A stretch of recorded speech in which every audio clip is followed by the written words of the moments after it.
नमस्कार, श्री महाकाल लोक टीवी में आप सभी का स्वागत है। आपके साथ मैं हूं प्रियंका। आइए रुक करते हैं आज की तमाम खबरों की ओर।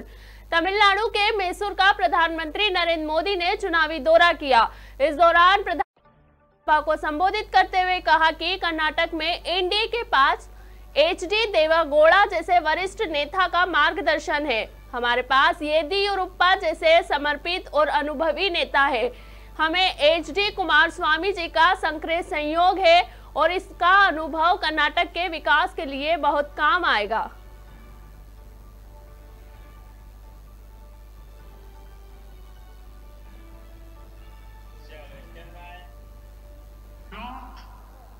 कर्नाटका में तो एनडीए के पास एचडी देवेगौड़ा जी जैसे वरिष्ठ नेता का मार्गदर्शन है। हमारे पास येदियुरप्पा जी जैसे समर्पित और अनुभवी नेता है। हमें एचडी कुमारस्वामी जी का सक्रिय सहयोग है। इनका ये अनुभव कर्नाटका के विकास के लिए बहुत काम आएगा। छत्तीसगढ़ के राजनांदगांव में गृह मंत्री अमित शाह ने एक जनसभा को संबोधित करते हुए कहा कि भूपेश कक्का इतना सारा भ्रष्टाचार करके पेट नहीं भरा है, अभी भी यहाँ के सांसद बनना चाहते हैं। मैं आज राजनांदगांव की जनता को कहने आया हूं कि आप लोगों ने भूपेश बघेल को विधानसभा में हराया है। इससे भी बड़े मार्जिन के साथ इनको फिर से घर पर भेजने का काम करिए। इस कक्का मैं बाद में उनकी बात करता हूं। इतना सारा भ्रष्टाचार कर कर पेट नहीं भरा है, अभी भी यहां से सांसद बनना चाहते हैं। मैं आज राजनांदगांव की जनता को कहने आया हूं, आप लोगों ने भूपेश कक्का को विधानसभा में हराया, छत्तीसगढ़ की जनता ने हराया। इससे भी बड़े मार्जिन के साथ इनको फिर से एक बार घर पर भेजने का काम करिए और संतोष पांडे को विजयी बनाइए। भाई और बहनों, संतोष पांडे जी के नाम के सामने कमल का निशान है। कमल के निशान पर जितना भी बटन दबाओगे वो वोट सीधा दिल्ली में नरेंद्र मोदी के अकाउंट में जाने वाला है। संतोष पांडे को दिया हुआ हर वोट मोदी जी को प्रधानमंत्री बनाने वाला है। भाई और बहनों, मोदी जी को 2 बार प्रधानमंत्री बनाया। 2 बार में उन्होंने छत्तीसगढ़ को बहुत आगे बढ़ाने का काम किया है। तीसरी बार बना दो, मैं आपको बताता हूं कि छत्तीसगढ़ को हम नक्सलवाद से मुक्त राज्य बनाने का काम करेंगे। भाई और बहनों, आज जब मैं यहां आया हूं तब मैं हमारे मुख्यमंत्री और गृह मंत्री उप मुख्यमंत्री विजय जी को विशेष बधाई देने आया हूं। ये भूपेश कक्का की सरकार थी, नक्सलवाद के खिलाफ हमारा आंदोलन बहुत मंद हो गया था। हमारे मुख्यमंत्री उप मुख्यमंत्री की जोड़ी ने इतने कम दिन में 54 से ज्यादा नक्सलवादियों को ढेर करने का काम किया।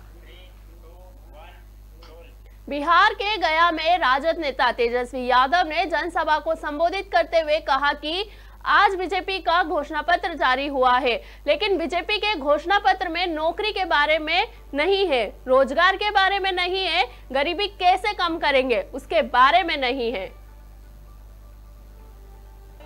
आज भाजपा का घोषणा पत्र भी जारी हुआ है, लेकिन भाजपा के घोषणा पत्र में नौकरी के बारे में नहीं है, रोजगार के बारे में नहीं है, गरीबी कैसे कम करेंगे उसके बारे में नहीं है, बिहार के बारे में नहीं है, हमको लगा मोदी जी बिहार के लिए कुछ देंगे, लेकिन कुछ नहीं दिए।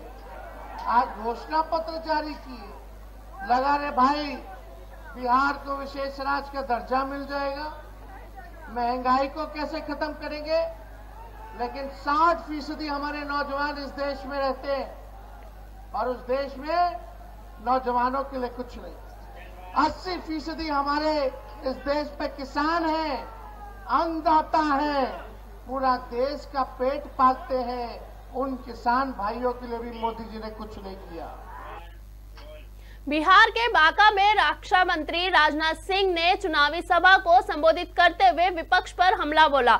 उन्होंने कहा कि इन लोगों ने कहा था कि 10 लाख नौजवानों को नौकरी देंगे। मैं नौजवानों से पूछना चाहता हूं कि क्या आपको नौकरी मिली? जनता की आंखों में धूल झोंककर उन्होंने जनता का समर्थन हासिल किया है। मैं बताना चाहता हूं कि लालटेन का युग जा चुका है, अभी एलईडी का युग आ चुका है। क्या क्या वादे इन लोगों ने नहीं किए थे?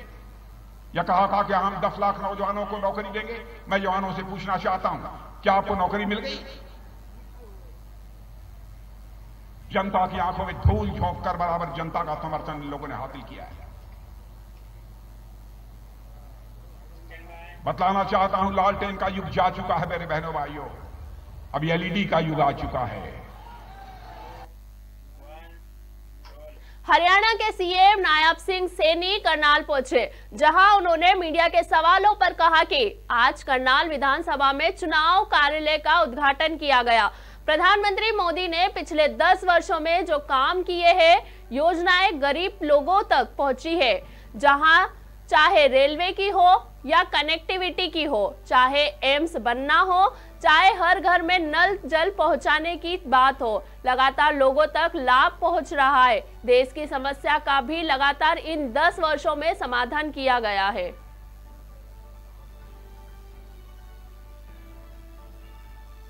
डॉक्टर भीमराव अंबेडकर जी के जन्म जयंती की बहुत बहुत बधाई शुभकामनाएं देता हूं। उन्हीं के कारण ही आज एक ऐसा पवित्र संविधान जो भारत को दिया है, उनके कारण ही आज हम सब इस खुली हवा में सांस ले रहे हैं। आज इस दिन के अवसर के ऊपर कार्यालय का करनाल विधानसभा में चुनाव कार्यालय का उद्घाटन किया है। मैं करनाल के सभी नागरिकों को, सभी जनमानस को, सभी लोगों को मैं आज बधाई भी देता हूं और अपील भी करता हूं कि आदरणीय नरेंद्र मोदी जी और मनोहर लाल जी ने पिछले जो 10 वर्षों 9.5 वर्षों के अंदर जो जबरदस्त काम किए हैं, जो योजनाएं एक योजनाबद्ध तरीके से गरीब व्यक्ति तक पहुंची हैं, लोगों के जीवन को सरल करने का काम किया है। आज मैं देखता हूं कि हमारा जो ये रोड दिल्ली से लेकर के अमृतसर तक ये रोड था, ये आदरणीय अटल बिहारी वाजपेयी जी की परिकल्पना थी।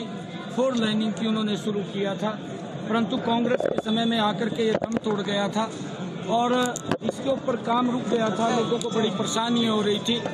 नरेंद्र मोदी जी ने आकर के इसके ऊपर बड़ी गति से शुरू किया और आज ये रोड आप लोग देख रहे हैं कि दिल्ली से लेकर के अमृतसर तक एक एक्सप्रेस वे बनाने का काम इन्हीं 10 वर्षों के अंदर ये नरेंद्र मोदी की सरकार ने किया है।